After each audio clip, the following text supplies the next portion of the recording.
Gospodine Petroviću, šta mislite o Đorđu Božoviću Giški s obzirom da je iz Kuča? Pa jeste, Đorđe Božović Giška je moj rođak, bio je veliki patriota, ali mislim da je, kao i mnogi ljudi danas, ima jedan stav prema ljudima koji vode državu negativan i najverovatnije ga je ubila državna bezbednost, pretpostavljam, tako da nije dovoljno da čovjek bude patriota, da bude moralan, da bude dobronameran, mora da poznaje osnovne stvari iz teologije. A jedna od glavnih stvari u teologiji je da se poštuje vlast.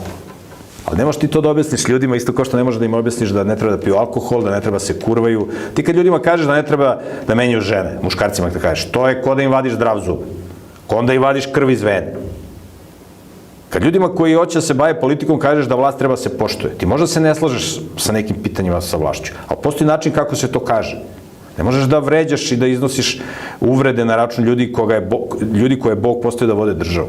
Đorđe Božović Giška je bio u Srpskoj dobrovoljačkoj gardi, ne znam kako se zvalo to, koja je bila deo opozicionog korpusa koji su tako vređali Slobodana Miloševića i najverovatnije ga je ubila državna bezbednost. Pretpostavljam, ne znam.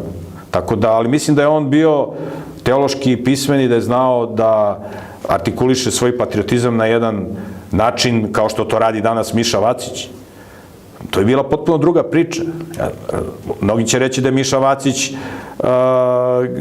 da on radi za aktuelnu vlast, da ga oni finansiraju. On je čovjek koji je patriota i koji koristi resurse da ostvari svoje političke ciljeve.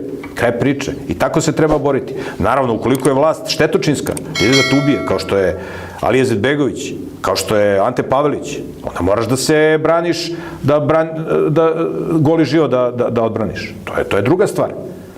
Ali, tako da, meni je žao što Đorđe Božović Giška nije među živima, znači žao mi je, mislim da je uzrok njegove pogibije to što je svoj patriotizam kanalisao na jedan način koji nije bio adekvatan u pravom smislu reči. Mislim, bio on dobrovoljac, išao da brani srpski narod i tako dalje, ali taj njegov politički angažman i to što je držao stranu opoziciji koja je bila vrlo vulgarna i vrlo štetočinska, mislim da je to dovelo do toga da je on otišao prerano i meni je žao zbog toga.